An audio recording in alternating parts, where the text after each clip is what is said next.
Start.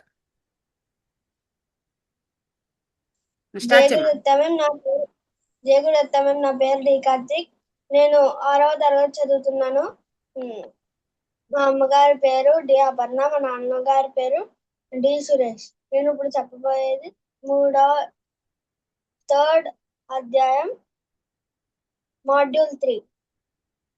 ఓం శ్రీ పరమాత్మనే నమః.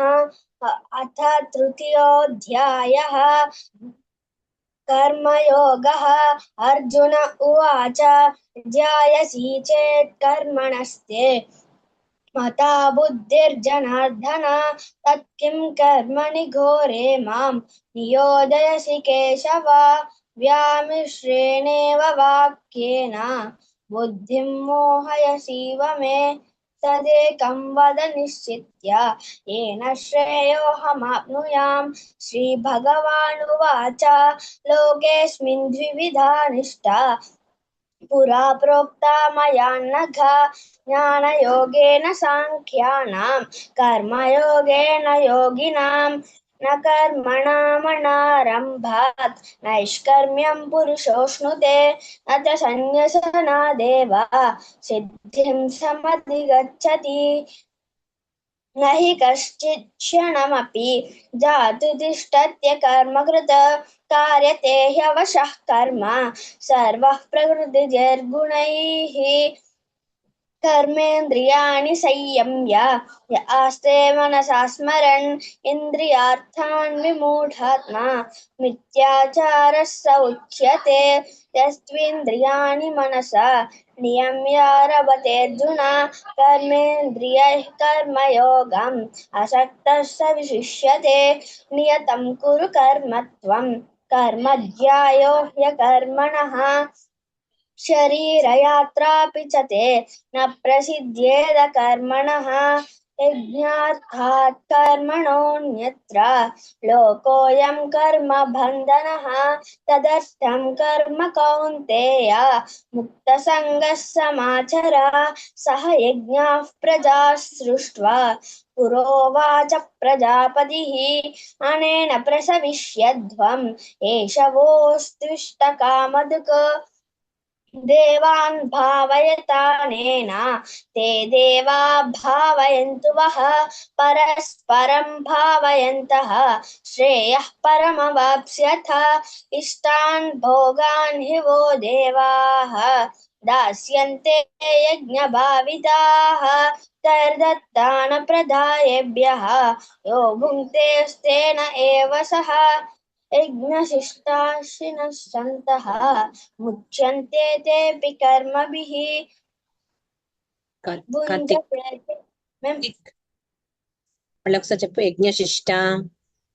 యజ్ఞశిష్టాశినः सन्तः मुच्यन्ते तेऽपि कर्मभिः,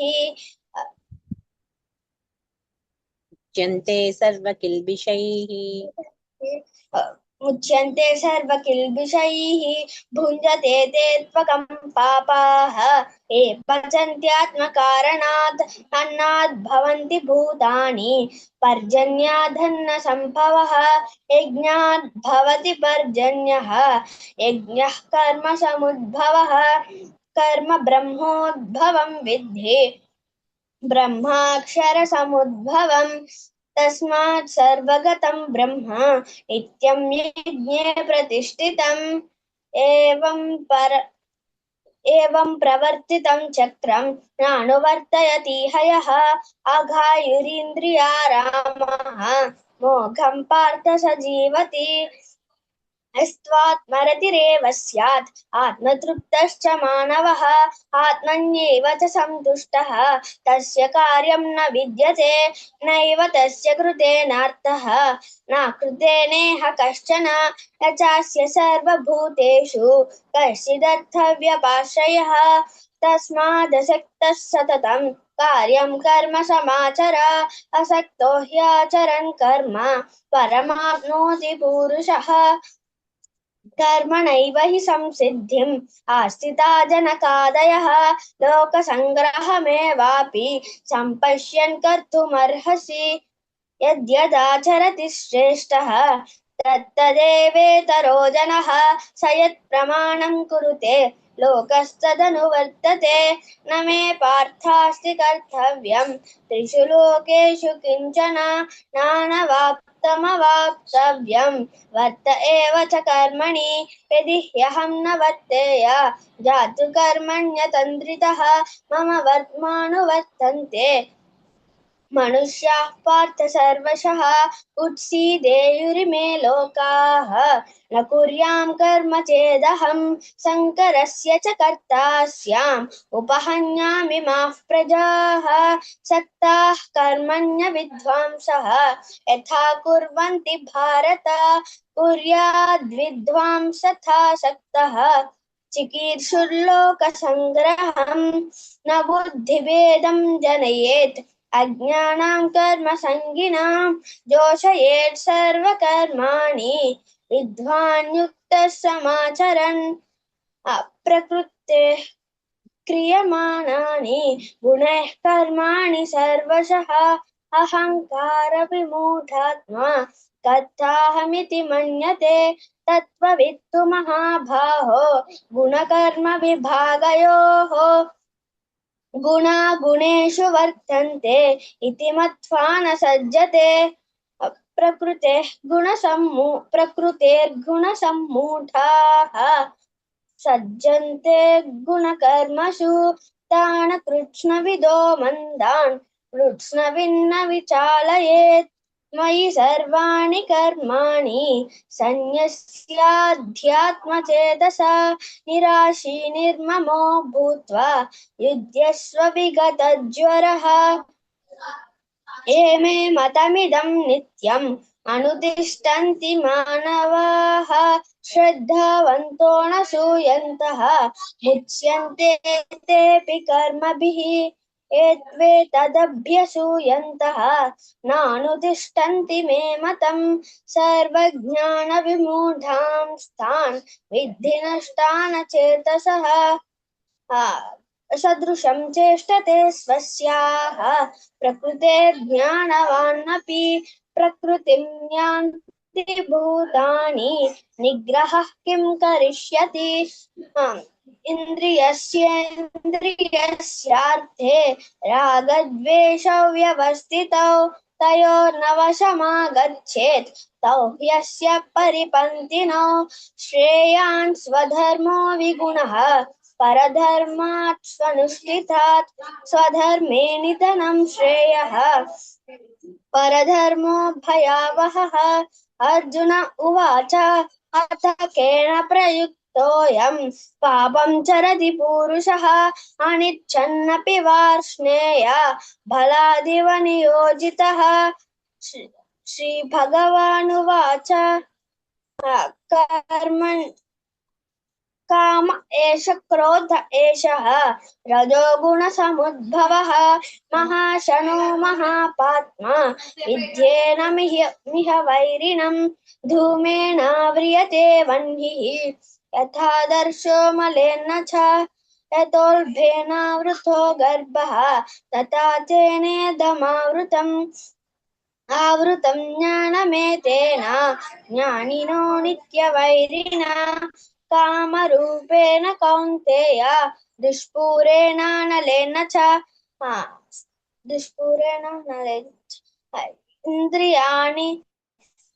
पराण्याहुः इंद्रियाणि इंद्रियाणि मनो बुद्धिः अस्याधिष्ठानमुच्यते एतैर्विमोहयत्येषः ज्ञानमावृत्य देहिनं तस्मात् त्वमिन्द्रियाण्याधौ नियम्य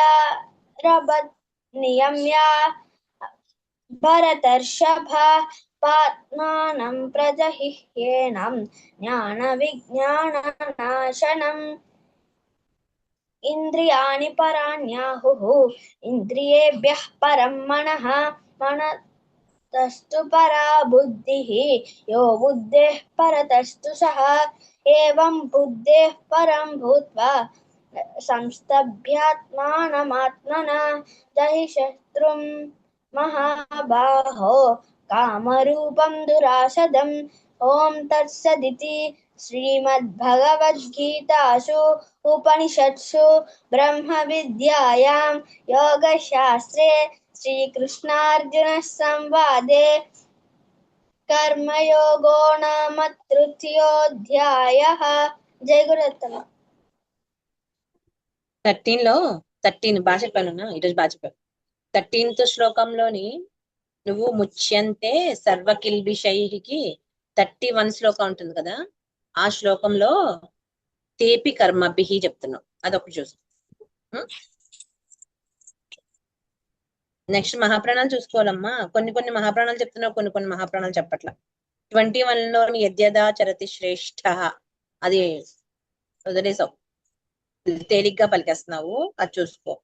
నెక్స్ట్ 26 లోని నా బుద్ధి భేదం, 2 మహాప్రాణాలు పక్క పక్కన ఉంటాయి కదా, ఒకటి చెప్పలేదు ఒకటి చెప్పావు.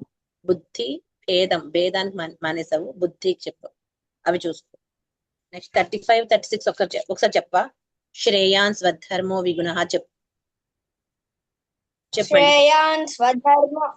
శ్రేయాన్ స్వధర్మో విగుణః పరధర్మాత్ స్వనుష్ఠితాత్ స్వధర్మే నిధనం శ్రేయః పరధర్మో భయావహః.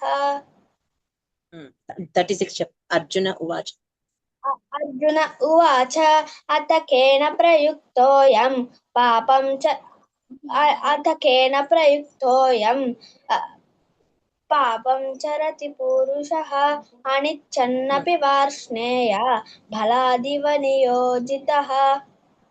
బాకి మహాప్రాణం లేదు, బలాదివా చెప్తున్నావు. బలాదివ నియోజితః, ఇక్కడ రకారం రకారం పలకాలి. అథ కేన ప్రయుక్తోయం, రకారం పలకట్లేదు, రకారం పలకాలి.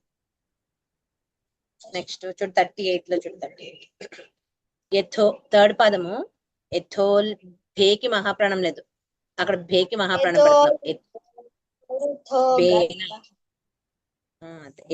ఎథోల్ బేనా అంతే, నువ్వు బాకి మహాప్రాణం పెడు. నెక్స్ట్ 41 లో దీర్ఘం లేచుడు.